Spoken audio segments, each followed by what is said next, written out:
জুলাই গণঅভ্যুত্থানের বিজয় উৎসবকালে ৫ August শহীদ হয় শিশু জাবির। সেদিন শিশু জাবির গিয়েছিল ফ্যাসিস্ট সরকার পতনের বিজয় উদযাপন করতে। সেখানেই পুলিশের ছোড়া গুলিতে শহীদ হয় জাবির।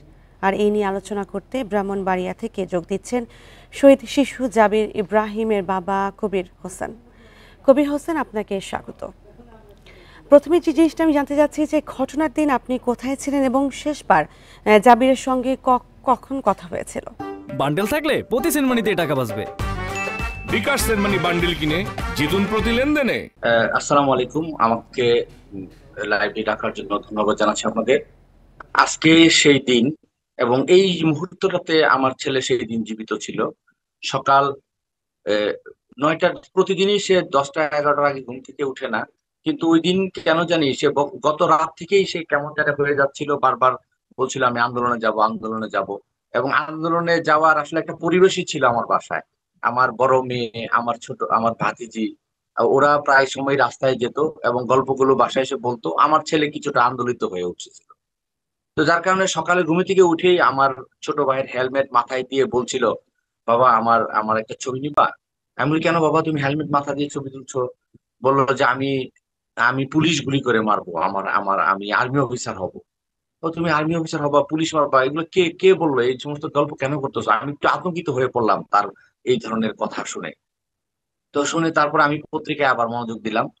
তারপর প্রায় ঘন্টা খানেক পরে আমি বাজার সাজার করে যখন আসলাম, তখন আমার বাজারে গেলাম, তখন তখন আমার ওয়াইফ আমাকে বলতেছে যে আমরা সবাই রাজপথে যাচ্ছি, তুমি বাজারটা রেখে তুমি চলে এসো। তো আমিও ঠিক এরকম ভাবেই, এ, ওরা আমার শুধু আমরা যৌথ পরিবার, আমরা সবাই, আমার ছোট ভাইয়ের ওয়াইফ, আমার ভাতিজা ভাতিজি সবাই ওরা রাজপথে চলে গেল। আমি কিছুক্ষণ পরে তাদের সাথে যা জয়েন করলাম। ওই যে যে লং মার্চের ডাকের এ, এ, সাড়া দিয়েই আমরা সবাই বের হয়ে গিয়েছিলাম। আমার মা অসুস্থ, উনি যেতে পারেন নাই, আমরা সবাই গিয়েছিলাম। এক পর্যায়ে এই প্রায় বেলা যখন 2টা 2:30 বেজে যায়, তখন রাজপথে আমরা ঠিক আপনার আপনার উত্তরায় যে স্কলাস্টিকা, ঠিক স্কলাস্টিকাটার অপোজিটে আমরা অবস্থান করছিলাম। প্রায় 2টা যখন বেজে যায়, তখন আমরা শুনতে পেলাম যে হাসিনা দেশ ছেড়ে পালিয়ে যাচ্ছেন। ওই মুহূর্তটা সবাই খুব আনন্দ উল্লাস করছিল। তো আমার ছেলেও খুব আনন্দ উল্লাস করেছিল। এবং আপনারা দেখেছেন কিনা জানি না, আমার ছেলের একটা উপর আঙ্গুল তুলে একটা ছবি আছে, মুষ্টিবদ্ধ একটা ছবি আছে। ঠিক ওই সময়ে তার এই ছবিগুলো, এবং সে বলছিল জাতির পিতা ইব্রাহিম, শেখ মুজিব কোন ঘোড়ার ডিম, মানে এই ধরনের স্লোগান গুলো ওখানে হচ্ছিল। তো ও এইভাবে দিচ্ছিল। তা ওর কাছে ভালো লাগছিল, কারণ ওর নামও ইব্রাহিম। ওই এই স্লোগানটা পছন্দ করছিল এবং দিতে দিতে থাকতেছিল। আশেপাশের মানুষও তাকে খুব বাহবা দিচ্ছিল।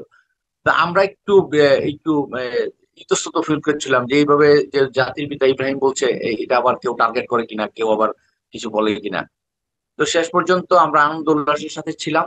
ঠিক 4:30টার সময় উত্তরা পূর্ব থানা থেকে একদল মানুষ, মাথায় হেলমেট পরা, খালি গায়ে এবং পুলিশের প্যান্ট পরা, তারা ব্রিজের উপর থেকে সাউন্ড গ্রেনেড এবং আহ, গুলি ছুটছিল।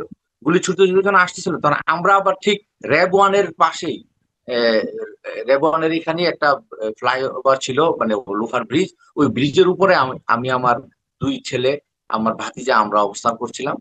আমার ওয়াইফ নিচেই ছিল। আমার ওয়াইফ যদিও বারবার বলছিল ওর খিদা লাগছে, চলো চলে যাই, কিন্তু ও নাসলবান্দা, ও থাকবেই, ওর কাছে ভালো লাগছে। তো আমি আমি আন্দোলন দেখবো, আমার ভালো লাগছে, আমি থাকবো। তো আমি তাকে, যখন গোলাগুলি শুরু হয়ে গেল, তখন তারকে আমি দৌড়ে তার নিচে নামলাম, আমার ভাতিজা আমার ছেলেকে, এনাদার ছেলেকে নিচে নামালাম। আমার এই ছেলে জাবিরকে তার বাম হাতটি ধরে আমি দৌড়িয়ে বাসার দিকে যখন যাচ্ছি, ঠিক এপিবিএন এর হেডকোয়ার্টারের উত্তর গেট থেকে তাকে টার্গেট করে গুলি করে। তার গুলিটা এসে তার পায়ে, এই উরুর দুই পাশে লাগে। লাগার পরে আমি আর একটু দৌড় দেওয়ার চেষ্টা করছিলাম, কিন্তু ওকে নিয়ে আর দৌড় দিতে পারছিলাম না। ও বারবার কেমন যেন পড়ে যাচ্ছিল। তো পরে তাকে আমি এইভাবে পাঁজর পাঁজর খুলে নিই, নিয়ে তাকে আমি কুয়েত মন্ত্রী হাসপাতালে, 6 নম্বর সেক্টর, উত্তরা কুয়েত মন্ত্রী হাসপাতালে নিয়ে যাই। ওখানে নেওয়ার পরে প্রায় ওদের অবহেলা ছিল মারাত্মক ভাবে। ওরা রক্তক্ষরণ হচ্ছিল, কিন্তু একজন আমাকে বলছে যে স্যার আপনি কিন্তু রিয়াকশন করেন না, রক্ত বন্ধ হয়ে গেছে। কিন্তু পরক্ষণই তার সিনিয়রকে সে বলছে যে না স্যার, কি করবো, রক্ত তো বন্ধ হচ্ছে না। তখন আমি এই কথা শোনার পর আমি বললাম যে ওর ও পজিটিভ রক্ত, আপনারা প্লিজ রক্তের ব্যবস্থা করেন। আশেপাশে অনেকগুলো স্টুডেন্ট ছিল, তারা বলছে আঙ্কেল আমার ও পজিটিভ, আরেকজন বলছে আঙ্কেল আমারও পজিটিভ। সবাই বেশ কয়েকজন এসে দাঁড়ালো, কিন্তু তাদের ওইখানে আসলে রক্ত দেওয়ার, যে রক্ত ট্রান্সফার করার ব্যবস্থাই ছিল না। তো রক্ত ট্রান্সফার করার ব্যবস্থা না, আমি বলছি ভাই যদি তা না হয় অন্য হসপিটাল গুলো ট্রান্সফার করেন। তারা অ্যাম্বুলেন্স জোগাড় করতে পারছিল না। আমরা নিজেরা, আমার আত্মীয় স্বজন সবাই মিলে আমরা একটা অ্যাম্বুলেন্সের ব্যবস্থা করি। তারপরে তাকে যখন, তার আগেই তারা কি করলো, তাকে আইসিইউ তে পাঠাইলো। কিন্তু ওদের ওখানে বাচ্চাদের আইসিইউর ব্যবস্থাও নাই, বড়দের আইসিইউ, ওই আইসিইউ তে তাকে পাঠাইছে। এই যে সময় ক্ষেপণ করা, এই সময় ক্ষেপণের কারণে ও ওখানেই আসলে মারা যায়। পরে যখন আমরা অ্যাম্বুলেন্স ঠিক করি, অ্যাম্বুলেন্স করে নিয়ে যাই, ওকে আমরা মৃত দেহা মানে তার সাথে আর কথা বলতে পারি নাই। লাস্ট ও শেষ অবধি যখন ইয়েতে ছিলাম আমরা, ইমার্জেন্সিতে যখন ছিল, তখন আমাকে লাস্ট দুইবার আমাকে বাবা বলে ডেকেছিল। ওই তার লাস্ট, তার বাবা বলে ডাকা। এরপর আর তার কাছ থেকে আর কোনো শব্দ শুনতে পাইনি। আমরা এনাদের হাসপাতালে নিয়ে যাই, উত্তরা 12 নম্বর সেক্টরে। ওই হাসপাতালে নেওয়ার পর ওই হাসপাতালে ডাক্তার তাকে মৃত ঘোষণা করে। ওই আপনার দিনের ছেলে ঘটনাটা দেশের জন্য এরকম প্রাণ হয়েছে। দিয়েছে, একজন বাবা হিসেবে আপনি কি বলতে চান? জাবেরের মৃত্যুর বিচার ও মর্যাদা রাষ্ট্র যথাযথভাবে দিচ্ছে কি, এবং অভিযুক্ত ওসি শাহ আলম আটকের পরও পালিয়ে যাওয়া কি ন্যায় বিচারকে বাধাগ্রস্ত করবে কিনা? একটা কথা বলে যে সরিষার ভিতরে ভূত। আমি স্বরাষ্ট্র মন্ত্রণালয়ে বেশ কয়েকবার সাক্ষাৎকার দেওয়ার সময় আমি বলেছি ওনাদেরকে যে আপনারা পুলিশ হত্যাকারী, এইখানে যতগুলো ম্যাসাকার হয়েছে সব পুলিশ হত্যা করেছে। আপনারা পুলিশের হত্যা করার জন্য আপনারা পুলিশকে নিয়োগ করছেন তদন্ত করার জন্য। এই পুলিশ কি আরেকজন পুলিশকে তদন্ত করার ব্যাপারে সহযোগিতা করবে? আমি তাদেরকে আবেদন করেছি আপনারা অন্য কোনো সংস্থা, অন্য কোনো বাহিনীকে দেন এটাকে তদন্ত করার জন্য। কিন্তু তারা আমাদের কথা কি শুনছে? তারা কালক্ষেপণ করছে। তারা শুধু এই স্বরাষ্ট্র মন্ত্রণালয়ে বসে বসে কেক বিস্কুট খাচ্ছে, চা খাচ্ছে।